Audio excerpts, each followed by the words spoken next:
Déjà, vous comprenez que cette église des témoins de Jéhovah ne reconnaît pas Jésus comme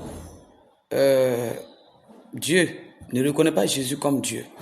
Donc, une telle église qui ne reconnaît pas Jésus comme Dieu, par contre, l'évangile, c'est Jésus en question. L'évangile, c'est d'exposer ou de transmettre ce qui vient de Dieu, ce qui est de la divinité de Christ. Donc, si on ne reconnaît pas Jésus comme Dieu, ça veut dire que cette église ne reconnaît pas Jésus comme sauveur. Par contre, la Bible nous dit que celui qui reconnaît que Jésus est son Seigneur et son sauveur personnel sera sauvé. Mais si on ne reconnaît pas Jésus comme en tant qu'un sauveur, ça veut dire qu'ici, comment on peut être sauvé?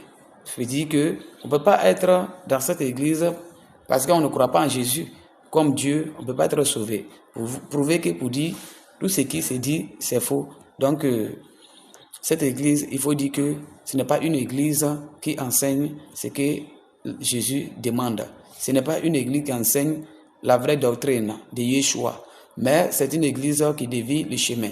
Une église qui ne reconnaît pas la divinité de Dieu, qui ne reconnaît pas Dieu et Jésus comme Dieu, ce n'est pas la peine. Cette église rejette la Trinité et dit que Jésus n'est pas Dieu. Voilà, donc si Jésus n'est pas Dieu, pour dire que ce n'est pas une église à suivre.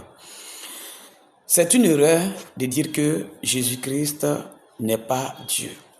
Cela compromet le vrai évangile. Vous voyez? Donc cela compromet le vrai évangile. Donc ça c'est une abomination.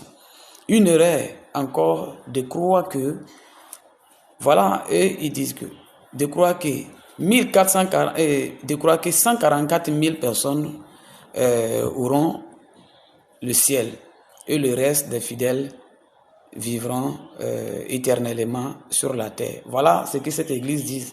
Donc 144 000 personnes seront sauvées, vont aller au ciel. Maintenant, le reste des fidèles, eux, ils vont demeurer sur la terre éternellement. Ça, c'est archi faux. C'est ce que nous devons comprendre. Tandis que la Bible n'enseigne pas que le salut en est un nombre spécifique. Donc, la Bible n'enseigne pas que le salut a un nombre spécifique, c'est-à-dire un nombre déterminé. Non. Mais tous ceux qui croient en Jésus seront sauvés. La Bible nous dit tous ceux qui croient en Jésus seront sauvés. Par contre, ils disent que c'est 144 000 personnes qui seront enlevées. Maintenant, le reste vont rester